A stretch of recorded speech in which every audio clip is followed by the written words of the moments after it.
ہمیں عقیدوں کی صحت کا لحاظ رکھنے کی تلقین کی گئی ہے اور عمل کی قوت عقیدے سے ہی پیدا ہوتی ہے۔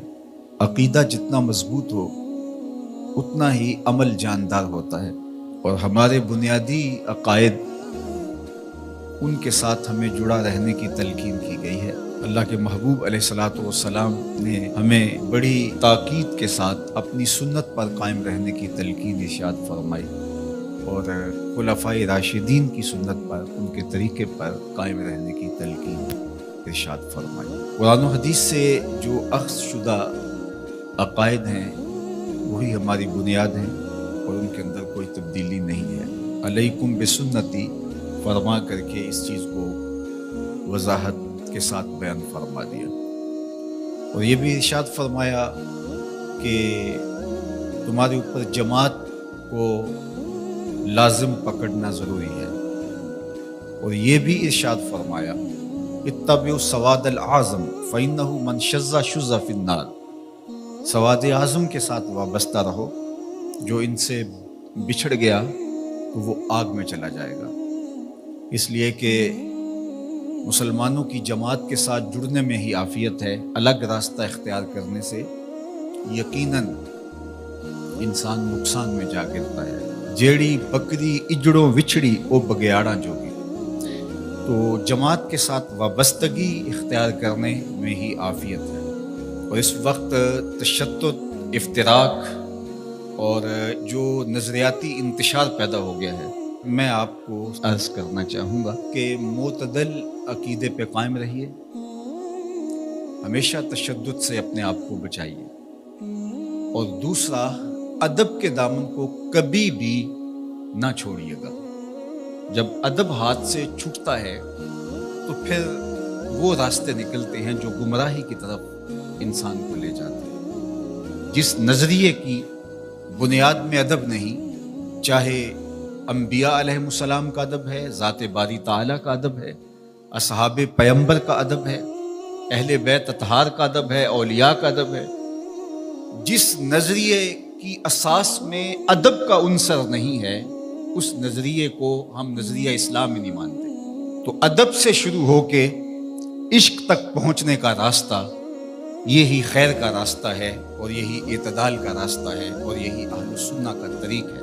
دین سراپا سوختن اندر طلب، انتہائش عشق و آغازش ادب، طلب محبوب میں تڑپنے کا نام دین ہے۔ جو ادب سے شروع ہوتا ہے عشق پہ ختم ہو جاتا ہے۔ آج کی تاریخ کے اندر ایک عام شخص پریشان ہو جاتا ہے کہ وہ جائے کدھر۔ ہر آئے دن ہم کوئی نئی فکر اور نیا فتنہ نشو و نما پاتا ہوا دیکھتے ہیں، تو پھر کس طرح ہم حق کی پہچان اور حق کی معرفت کو اختیار کریں؟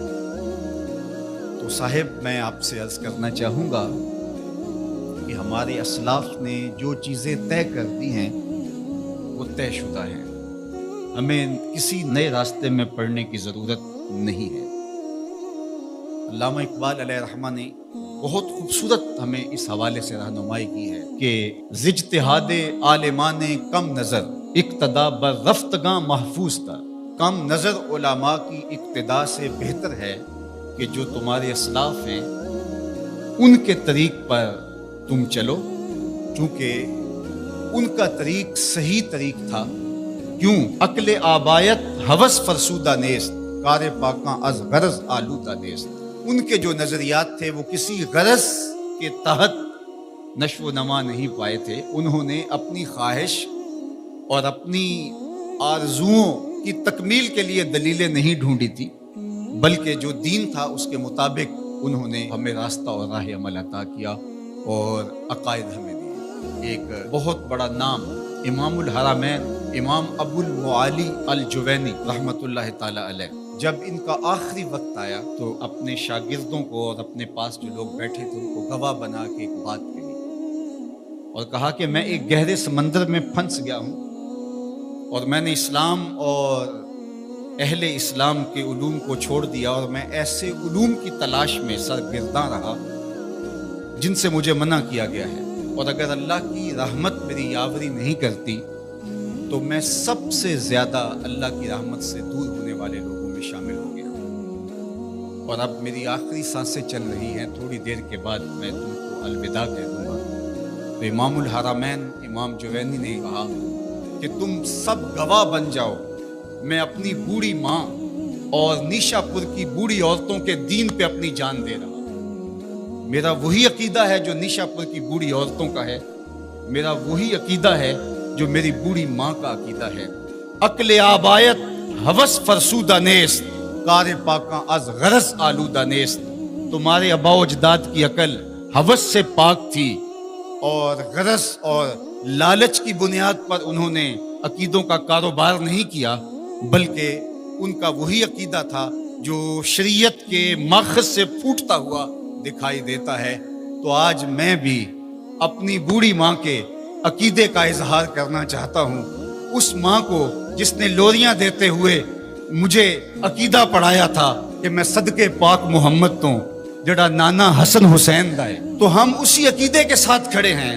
میں 94 برس کے اس بوڑھے باپ کے عقیدے کا اظہار کر رہا ہوں کہ جس نے ہمیں لوریاں دیتے ہوئے یہ عقیدہ دیا تھا، ملدا نہیں محمد ورگا، ساری وچ خدائی اس تصویر نورانی وچوں غیراں رمز نہیں پائی۔